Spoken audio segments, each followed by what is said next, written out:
are now going to get to the point of our panel discussion, and whilst they're departing the stage, we will invite them back up in just a moment. So look, if you could just give us a few moments to get everyone back up on stage, stretch your legs, go to the bathroom if you need to, and then we will be ready to get into our panel very shortly. And remember, if you've got a burning question, put it into Slido and we will be able to bring it forward. Right, we've now got Jared online as well. Hopefully you can hear us, Jared. Just maybe give us a thumbs up if you can hear us all right. Perfect. Look, thanks everyone for your engagement today. Look at the class lineup here. We have had an amazing array of speakers today, and now's the opportunity for kind of us to bring all of that together and wrap it up in the last part of our session together. And what we're going to do is there's some questions on Slido. I might throw the odd one in. We've got a couple of roving mics around the room with Sarah and Stacey, so if you want to ask a question and you don't want to use the app, put your hand up and they will quickly deliver you a microphone. But look, I thought I might start with a question today, but maybe taking a slightly controversial position to start with, because that might be interesting. But if I've listened to what I've heard today, and I guess we have been talking about the fact that New Zealand is a global exporter because we rely on the world. And then I think about the fact that when we look at some of the slides that were shared in, I think they were in Jared's presentation around population and the fact that New Zealand has a very small population. And we also heard Hamish, I think you talked to the fact that you've been around the world and you hear all these ministers talking all the time about the fact that food security is the most important thing, yet India and China and other countries are wanting to take a more protectionist stance. I guess my question is an increase in migration or an increase in population in New Zealand a risk mitigation strategy for us to global trade disruption? Good luck. Don't all fight at once to ask my question. I don't know what to say.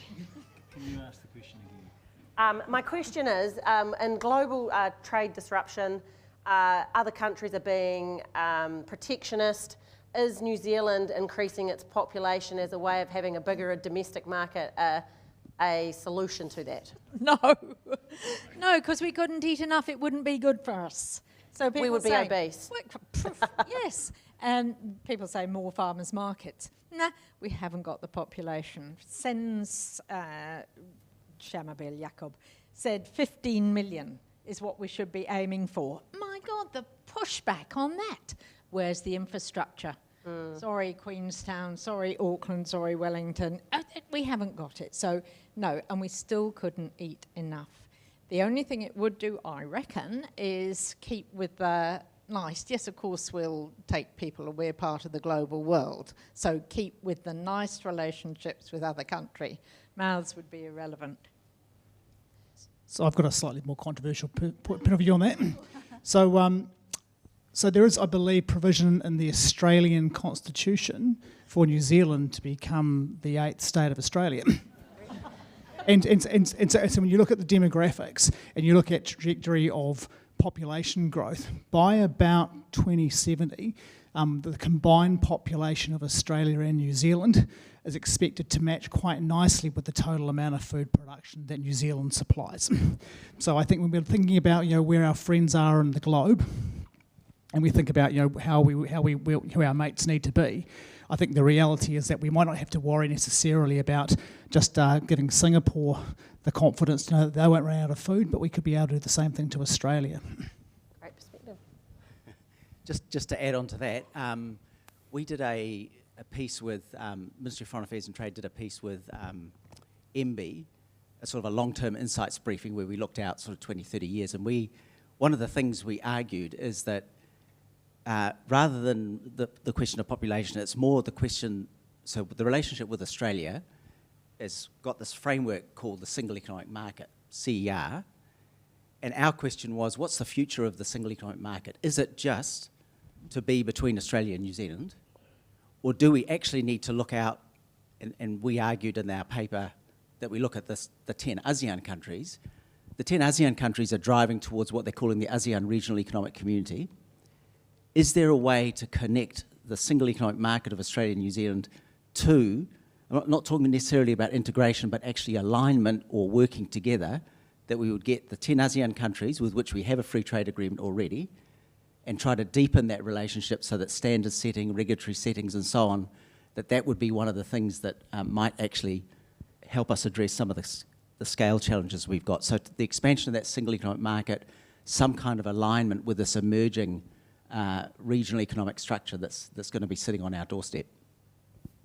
That's great, thank you. Now look, I'm going to turn to some of the questions that we've got coming through the app, and one of them, the first one I'm going to start with is directed specifically to you, Jacqueline, and I guess the question here is, don't you think greenhouse gases is a fad or fancy too? From your graph, it looks like, as Vangelis said, that environmental issues are only used to fail a free trade agreement. And it's difficult to fail us if we can see the calculations which are done on IPCC statements, regulations, formulae, that we're actually pretty good. So it's an interesting concept, and that's why we need to keep doing what we can in terms of credibility. But of course, there are many, many ways of calculating these various things, including live weight, carcass weight, at the farm gate, whatever. And lots of countries are trying to fiddle around, and domestically they're able to say, actually, we're better, so buy local. Use the little red tractor from my home country. So, but I'm absolutely with Vangelis in terms of we need to look at the IPCC, we need to play with the straight bat, because when you play with a straight bat, you don't get caught out in quite the same way than if you're fiddling around and the umpire says foul, or whatever the analogy is. So just to pick up on that, another question here, Vangelis, is, do our trading partners acknowledge the benefit of the emissions intensity of our products versus the emissions reduction? Unfortunately not, no. So in the negotiations themselves, we definitely put the case that, you know, the product that we've got has a lower footprint, and we use all of the good data that's available. But I have to be honest and say that's not what gets us across the line. What the key part when this really comes into play is when the free trade agreement goes through the parliamentary procedures in the UK, in the European Union, through the Japanese Parliament, through the Canadian Parliament. That's when we get quizzed on all of this, and that's when we need to have those good responses, and that's the point at which it gets carried across the line. We were really helped enormously in the UK FTA ratification process because this little red tractor, which was a real that was a real problem both in the negotiations, but most particularly during the committee hearings in the UK Committee on Agriculture, which considered our agreement, and we spent a lot of time, and with thanks to Beef and Lamb and the Meat Industry Association, trying to find ways to show that that sort of one-size-fits-all mechanism that the little red tractor used simply does not apply in the conditions of farming that were used here. And fortunately, they had set up this big reporting process to report back on the future of agriculture, and we came out very, very well in that report. Our Australian colleagues did not. We both got across the line, but it was another reminder about the importance of data and the point at which you can deploy it. So in the negotiations themselves, we definitely use it, but I couldn't hand on heart say it's the critical enabler, but it's in that ratification process when you've got a wide variety of parliamentarians from Green parties, from from France and elsewhere who are not exactly open free traders. That's when you need to have the kind of answers to those questions. It's really important to remember it's not just the negotiation, it's not just concluding the negotiations. Actually, the really tough part is getting it through the parliamentary procedures of other countries, and us as well. We have our own challenges. And doesn't it then help that Nestle, Unilever, McDonald's are saying to the parliamentary procedures, God, let those people in. We need them because our customers, our consumers, our customers, the big companies are selling to the consumers, so they're their customers, actually they do look at the intensity, at least in theory. Yeah, no question about that. And also if you have a domestic consumer or a domestic grower lobbying in support of you, that helps you enormously. And the India Free Trade Agreement is a really great example. Zespri and apple and pears growers in New Zealand had these great relationships with Indian growers, And they were the ones that helped pull us across the line in that negotiation. Unfortunately, we didn't have that advantage in the dairy space, where the big dairy cooperative, Amul, was flatly opposed to any access at any stage, no matter the amount of work that the dairy industry here tried to do with them. I'm going to change track slightly now, and this is a question that's for James and Julie around whether there's been any lessons from COVID that might have changed how both Alliance and Fonterra think about supply chains and market diversification, and whether that's helped with the current disruption that we're facing, or are we yet to see that? Yeah, look, and it's fascinating listening to the discussion and dialogue today. And that question earlier I was about to jump in on is if New Zealand and Australia all of a sudden overnight became a population of certain scale, that would mean that we could sort of suffice ourselves domestically. The reality of the red meat industry is that it is a byproduct of centuries of human food consumption habits and trends. So, for example, the carcass is broken down into hundreds of different pieces, of which you're probably familiar with a very small percentage, the French rack. So the gorgeous French rack on fine dining restaurants makes up 4.8% of the carcass, even less of the animal. And so where we sell our products are typically a byproduct of hundreds of years of people's consumption. So for argument's sake, the African continent and the Asian continent typically boil their protein. And so they take the bone pieces, and that's what's transformed, certainly out of China in the last 15 years, what's happened to that part of the carcass. The Western Europeans and white tablecloth restaurants take the middle cuts of significant value but very low volume. And so with regards to where we sell our products across the world, it's not a new phenomenon. It's typically hundreds of years of trends of consumption and food. And so that is why we continually speak to the total globe. And all that we do when COVID and the Middle East crisis at the moment hits is we move those parts of the carcass around to the greatest value on any given day where that particular product is best consumed. And then we capitalise on shortages of supply and demand. So look, it is very, very complex. And I'm very conscious that I've had many discussions with farmers who have been disenfranchised with their view on potentially the way in which their products are sold around the world and want to do a toll processing arrangement. It's usually a fairly short conversation around the disassembly process of the whole carcass and the question around what are you going to do with the flap, the bones, the knuckle tips and the fat, which makes up over 46% of the total. And that's where the parts of the world where we've got free access that others don't gives us the ability to extract that value. Things like COVID, the disruption, all that does is makes us pivot, makes us move to the markets where there's better access on that given day. And it certainly gives us the focus around ensuring a diversification of market sets around the world. Yeah, just to support what James said, I think it's really similar for the dairy industry as well. I think what COVID and more recently the disruption from the Middle East have caused us to do is work out ways of changing our business model in a very expedited fashion to react to that. So, for Fonterra, for example, COVID, we had to learn to run with reduced workforce due to immune-compromised people. We had different auditing requirements that our customers were requiring us to meet. The disruption recently with the Middle East crisis has caused a bit of disruption with our supply network, getting our product into the markets that we had committed to, and we've been working really closely with Kotahi to ensure that we've met those obligations, and that has actually gone exceptionally well. But I think all up, we have had to learn very quickly how to react differently to keep our business going.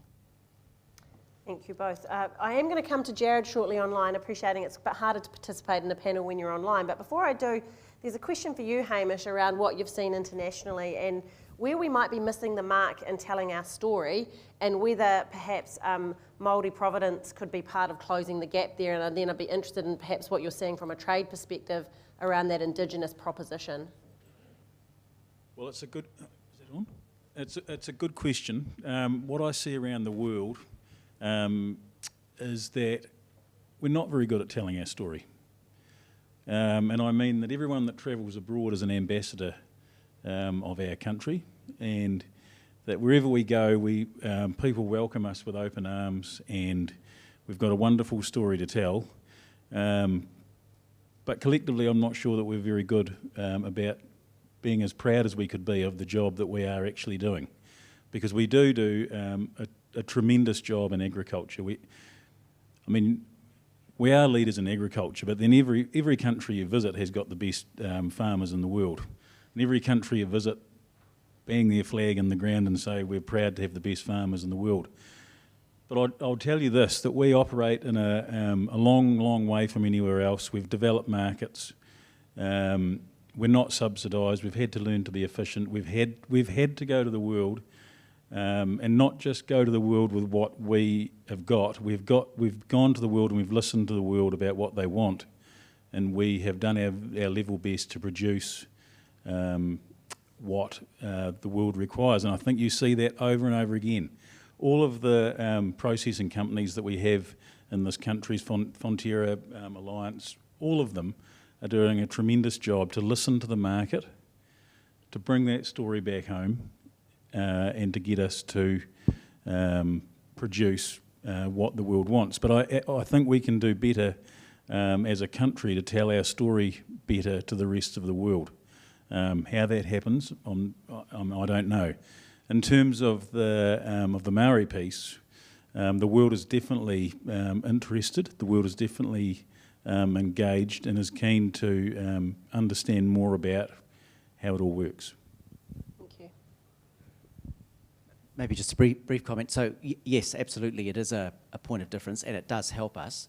So if I think of two recent negotiations, the India FTA and the EU FTA, where we secured a specific commitment for honey, but for Manukau honey, and part of the narrative around it and the way in which we presented it to our counterparts, both from India and the EU, was to introduce them to the Manukau Farm Collective, and to bring in, to tell that story of what the health benefit is of Manukau honey, and then to be able to show it with robust science, because it's got an MPI certification now attached to it. But that whole piece, that's how we got honey into the India Free Trade Agreement. No one else has got honey of any kind in their agreements. Not the US, not the EU, certainly not the Aussies and the Brits. But we've got it, and we've got it for Manukau honey, and I'm convinced that we got it, and we also got it with the EU. The Australians didn't get it with the EU, and we got the tariff preference based on the story we were able to tell, that point of difference that we had, to show that this was a uniquely Indigenous New Zealand product, and the tariff differential for us. So anyone else that's exporting honey to India pays a 66% tariff. For Manukau honey going into India, 16%. So that's a huge difference for us. And I've got to say that the Indians were very keen on Manukau honey, because they are really big on natural medicines and so on. And so they did a huge amount of due diligence on the MPI certification program to be sure that the science really stacked up. So again, it goes back to some of the other comments about the importance of research and data and how robust that is, so that the story we tell is actually a good story, but is it credible? And I forgot to add that the strength of our tourism sector, excuse me, we shouldn't underestimate the power of tourism has for the success of agriculture in this country. And I can't quote you the figures, but there's a very, very strong link between the number of people that come and the growth of agriculture. And when visitor numbers are down, exports are probably down. And when the visitors come back, exports go up. Because when you think about it, everyone that comes here drives around, they sees the country, they have that vision that I talked about of farming within nature. They go home and they want to buy product from New Zealand. So we shouldn't underestimate the value of tourism. On that note, I'm going to change direction now and come to you, Jared, online. And look, we heard from you this morning that the change that we're going to experience might be anywhere between 10x and 100x, depending on the technology that might be being deployed. But one of the questions that has come through is, how is New Zealand actually equipped to deal with that kind of change ourselves? And it's multifaceted, both in terms of New Zealand being able to take up those potential opportunities, but secondly, is there sufficient energy supplies to actually enable us to deliver on this degree of change that's coming our way? It's a really good question. How are we positioned? We're about as well positioned as most countries, because most countries are behind where the US is at, so it's just a function of where we sit in the group of countries. Can we position ourselves and move? Yes, we can, and it doesn't require a whole lot of energy if we're clever about it. I mean, there are, for the first time, we have seen, just in the process of verifying it now actually, but we've seen reports coming out of the US that we've had our first unicorn company with an employee base of only 2 people. So that is a revenue base of $1 billion US with only 2 people with 100% AI back end. So if that is correct, we can verifiably point to that there are opportunities, and scale and distance aren't barriers to that. I think that the opportunity for us is more around where do we create value and what do we want to portray to the world. So we won't take on the big economies in their sweet spot. We've got to do it where it's our sweet spot. And I think a lot of that is going to be around the biotech.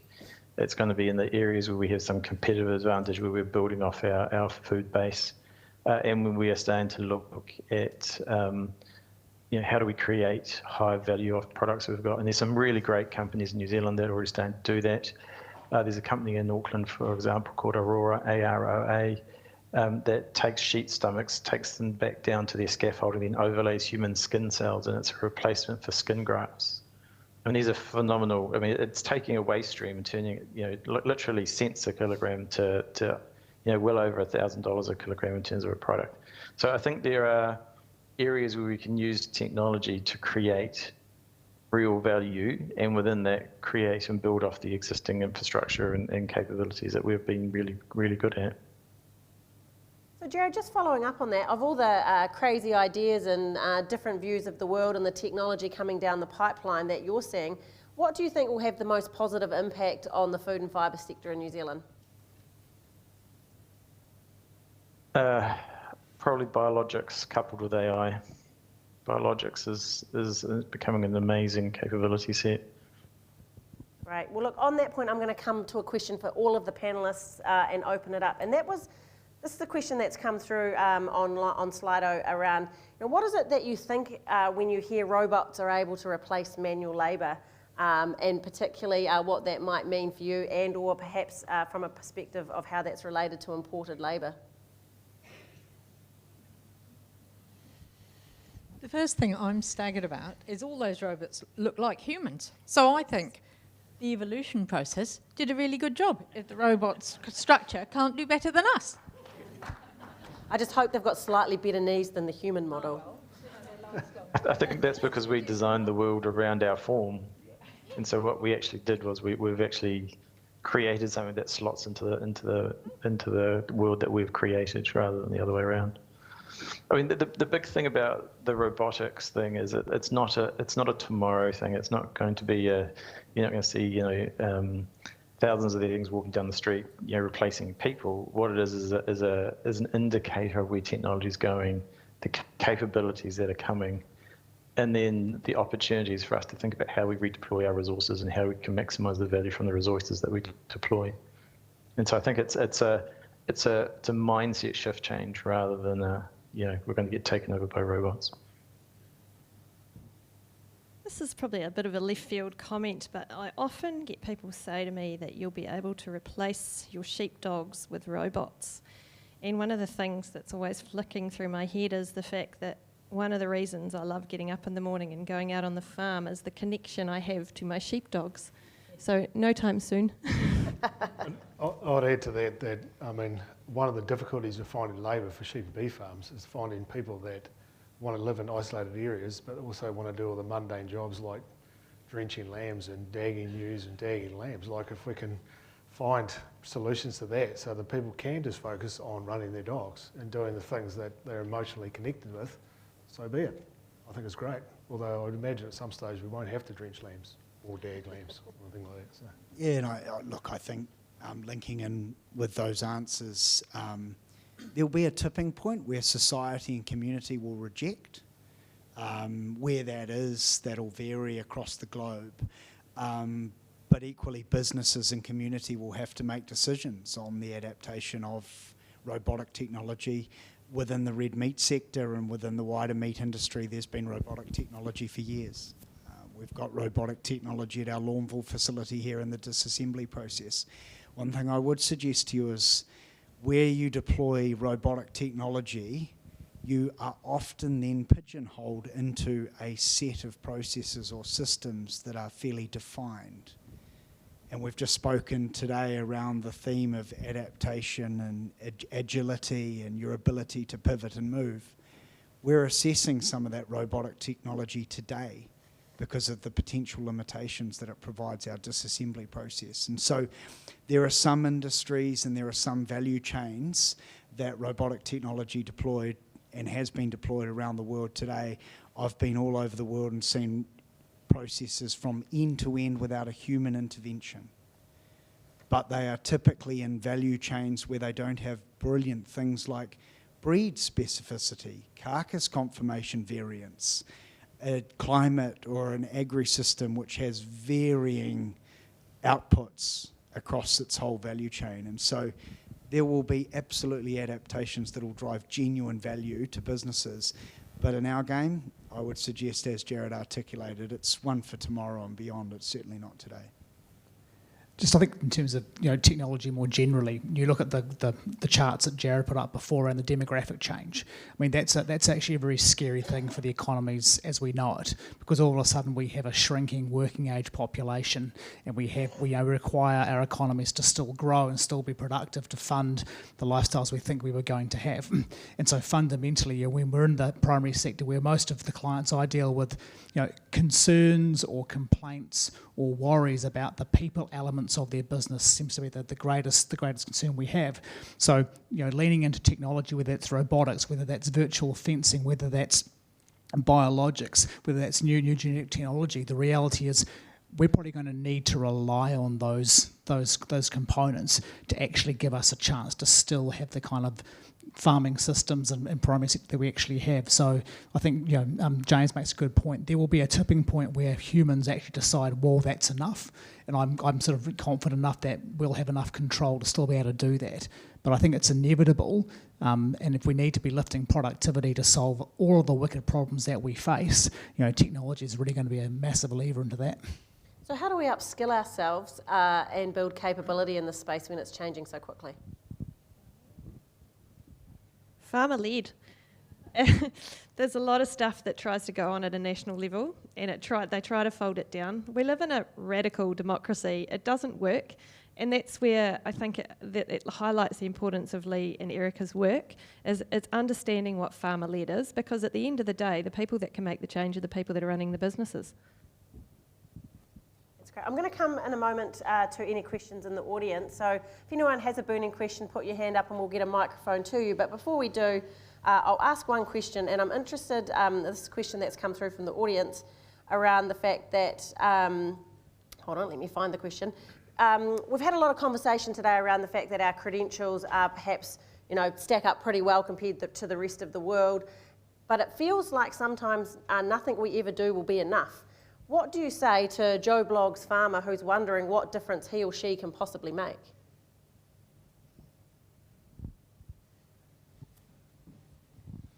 That we can all make a difference, because it's the collective movement forward that ultimately makes a difference. And it, there's the concept, one baby, one mother, one village, one city, one country. And if you're going to make incremental change, you start with baby steps. How do you eat an elephant? One bite at a time. The answer is that we all are making a difference, by constantly looking to be better tomorrow than what we were today. Ultimately, one of my key learnings in the last few years, the shorter we can have our value chains and supply chains, the better. Because then if we're dealing with one company or a handful of companies or whatever, we've got accurate information. The person that's got only got one watch always knows the time. So it's about having the best information and responding the best that we can to be better today than what we were, better tomorrow than what we were today. Great, thank you. Can I say that? I mean, don't be in any doubt that yes, it is difficult, but it does make a difference. And just in the trade sphere, the difference between what we were able to say credibly that people could verify compared to those of others who had their agreements stalled. So please don't forget that the Mercosur countries were stalled for nearly 12 years because they were stuck on the environment piece. So this colossal agreement that was worth literally billions to the European Union got stalled in the European Parliament because, in particular Brazil, but not only Brazil, but the group of countries could not provide verifiable evidence. They could say things, the EU would do their research, they'd come back and say, well, no, that's not correct, or it's actually not going in the direction you're saying. Every time we spoke at that committee, we were able to provide verifiable evidence, time series, data matters, the things you are all doing on your farms, they all add up, they do make a difference. It's how we got through the ratification process, the fastest of any country ever in the European Union, and it's why Mexico, the Mercosur countries had their agreements stalled literally for years. And it was ever thus. Our memories of childhood were a golden age and long summer holidays. They didn't exist. Check the weather reports. We tend to forget what it was like. There is research on this. There is no generation that's had it easier than any other generation. We've all had stuff to deal with it. And that's why we have fortitude and we get through it. Any questions from the floor? Yeah, I've got a question here, and probably one for you, Emma. You seem a bit of a straight shooter up the front, first attempt. I've never seen farming so much stalled on a question around climate change and emissions. And what is it, we use the language, and it's been up the front there today, words like we've been. We need to know where we're going. Why do we feel as though we're stalled right at the foot of the wall? And look, granted, many people in this room are here because they're quite progressive in thinking, but I'm talking about the wider farming group in this country. We've got fantastic support in this industry, but there's not a challenge we've never met in this country as farmers, but we seem to be at the bottom of the wall. Either we're not trying to get over it or get around it. So my question to you, Em, is around that human factor. Why has this been such a hard one? We understand too, you know, like it's not a silver bullet. It's probably a lot of silver buckshot, you could say. But why are we just stuck on this topic? So I assume you're talking about emissions reduction? Yep. What's that, sorry? Are you talking about emissions reduction and specifically? Yes, and climate change, Yep. the two related to each other. So I think for a start off we have to give empathy to the challenges. We're dealing with something that we're not, you can't see greenhouse gas emissions. You can't, it's hard to relate to. But then also make that connection to the fact that we are seeing, as we heard last week at the climate change conference, we're seeing a significant weather event every 8 days in 2026. But I think one thing I draw back to is Cameron Bagri, as to quote someone else while I'm talking, raised this awesome quote last week, which was political jandalism. And by that he meant political flip-flop. So we flip-flop between governments, and he talked about the reality that is coming from increasingly fringe politics. God, I'm never saying that out loud. And an increasing level of unshared reality within our communities. and how much of a scary topic that is, because when something comes that's that big and that can be that threatening, we automatically find people that will agree with us because that's our safety. And I think that it needs brought to the forefront the impact that that has on our ability to recognise the challenge. And if I bring it back to our collective, is that when we went in there, we didn't share a reality. We were all on a different page on the information that we'd been reading. And over time, when you're in a room where you're not all the same, but you are enabled the safety or the psychological safety to build trust in one another, then you break down those barriers and it leads you the ability to move forward and understand the challenge. And I mean, we're not going to do anything in our business to affect profitability, because at the end of the day, we run farming businesses. But that doesn't mean that we haven't recognised the challenge and what it means for us as businesses too. Like that's where the risk lies for us, is the risk lies in the fact that we want to see our children farming.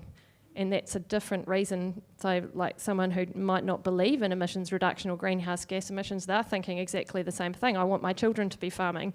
And we're all there for the same reason, but we're not acknowledging the same problem, if that makes sense. So I think it's just sorry, I'm rambling a little bit here, but taking time to step back and acknowledging that, or self-reflecting on where we get our information from, and is that helping us move forward. Thank you, Emma. Question over here to the right. Oh, thank you. This is a question for Jared. Do you think that proteins made in fermentation vats that people like to eat and prefer to those that come from cows and sheep, fish, pigs and poultry will actually occur in the future? And if so, what time frame could that occur over?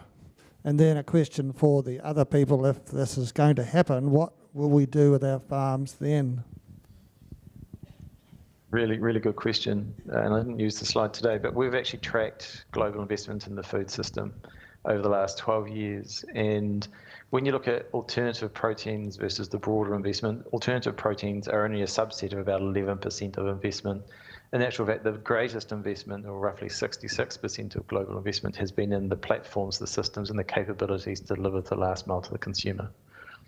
So we aren't seeing the investment go into that capability set.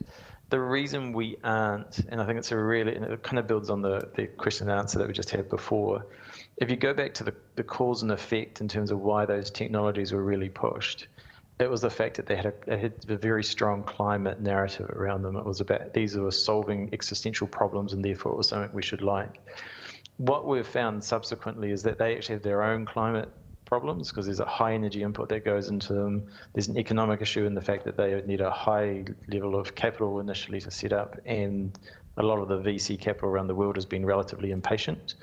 But when we think about where this is going and what we think is going to come from it, we think roughly 10 to 15% of the global food system will utilize those technologies, but the majority of them will be in the input side rather than to the consumer in terms of a product, and that's because they are substituting key inputs into productive systems. The biggest example globally is actually protein slurry to pigs in China. If you want to go and see a system, that's where the biggest one is at the moment.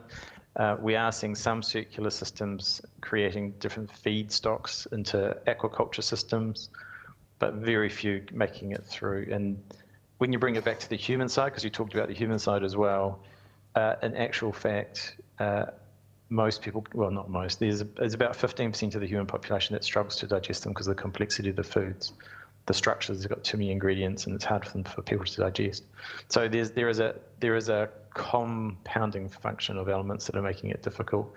But just to build on the point of the speaker before me, a lot of the systems and capabilities and technologies that are coming to market now are actually solving the problem around climate, productivity, and in some instances even carbon reduction.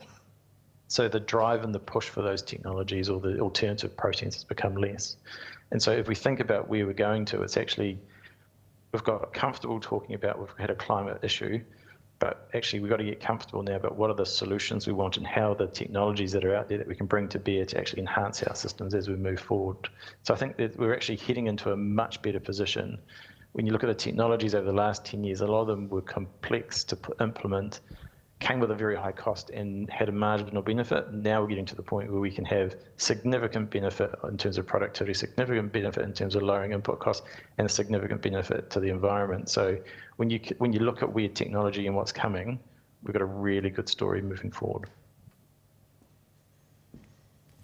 Right, we're getting close to. Oh, did you have something you wanted to add? Just going to answer the question around what else do you do with the land. No, I'm pretty bullish on that stuff. I mean, the reality is that even with climate change, whatever's causing that, we're in a pretty good place in New Zealand in terms of water resource, in terms of soil versatility, in terms of weather patterns. And we can already grow we could grow and supply a much wider range of things than we currently do in our businesses. We just do those things because not only do they fit the biophysical resources that we have, the market is telling us they want them, so we do them. I think fundamentally, if we see pivots around what the markets are asking for us from our systems, we're pretty well placed to be able to do that. While it's not quite the same thing. I mean, when I was a kid, I remember going through, driving from, say, Picton through to Kaikoura, and basically, or even Cheviot, and you just saw windswept, starved merino weathers on brown top as high as your waist. Now we go through and then we suddenly saw, thousands and thousands and thousands of hectares of grapes. We're now seeing that change again. I was down in Marlborough for the Raw, and we're seeing vines being ripped out at ever increasing space because suddenly the market is saying, we don't want that. I'm quite comfortable that those landowners will have another use for that land that's profitable and useful. So I think we've got to be a bit bullish around that. And I think in terms of the fermented protein thing, I think we tend to see these things as very binary. We say it's going to be fermented protein or it's going to be natural food. I think the reality is it's an and. I think to Jared's point, there's a place for all of these products within our food system because we've got a growing population, we've got increased diversity of product requirements, and we've got new technology that's going to make us be able to combine those things in maybe a new and exciting way. Thank you, Lee. Look, I'm conscious that we're going to be running out of time very shortly. I'm going to take one more question from Alan over there, and then we might even try and squeeze in one more from the list, and then we'll call it quits. So, Alan. Yeah, what a great discussion, guys. Great discussion. One thing, we've talked a lot about technology. One of the things that hasn't really come up yet is about GE and GMOs. So I'd like to hear what the panel's opinions are on that, considering it could be unregulated and open slather to solve some of our climate and environmental issues. But what are the implications as an exporting nation, where perhaps we export up to 95% of what we produce? How are we going to tee that in with our 100% clean, pure brand? Well, as it stands at the moment, if we just talk about CRISPR technology, or if we're not importing any foreign DNA to any of the plants or the animals that we're talking about, if we're simply altering the genome as it stands, then the majority of our trading partners are pretty comfortable with that. There are some that a little bit wary, and there's no doubt that there's some trade implications for that. The European Union, as I understand it, haven't quite ratified legislation along the same lines that alterations to genomes, as long as the outcome is something that could be found in nature, then they will allow it. That's due to be ratified any day, I believe.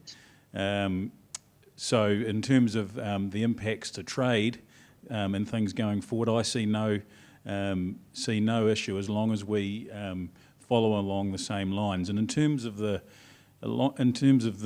solutions for agriculture, look, they're limitless.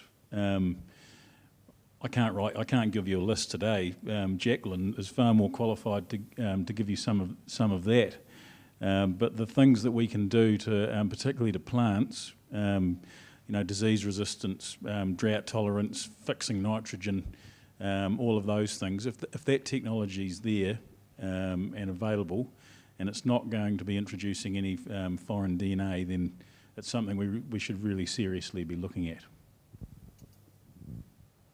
Anyone else want to add to that? Well, look, let's take the counter-narrative as our last question for the day. We've just talked about gene technology. What about the significant opportunity that organics and perhaps regenerative farming practices might bring from a trade perspective? Any views on that and how that might be viewed in overseas markets? Oh, so how might organics and or regenerative farming practices be viewed in overseas markets or from a trade perspective? Well, we're very lucky in New Zealand already. We're 90%, in terms of our land mass, 50% of us is pasture, and 90% of what we do in agriculture is already pasture, long term. So to my mind, we're already regenerative, because if you think about what the principles of regenerative regenerative agriculture are, roots not iron, so limiting cultivation. You must have a legume and you must have a grazing ruminant. Those are the three principles of regen ag. We're already doing it. And if you think about where we go, our long-term pasture is long-term. We should be replacing pasture every 5 years. We're not. We're replacing it on average about every 15 or 20, and that's on the land that we can replace. There's a hell of a lot of farmland in this country that you cannot replace that easily. So actually our long-term pasture cover is long, and it's mixed species sward. So in terms of regen ag, my line is that we are doing it, and we have been doing it, and that's a good news story.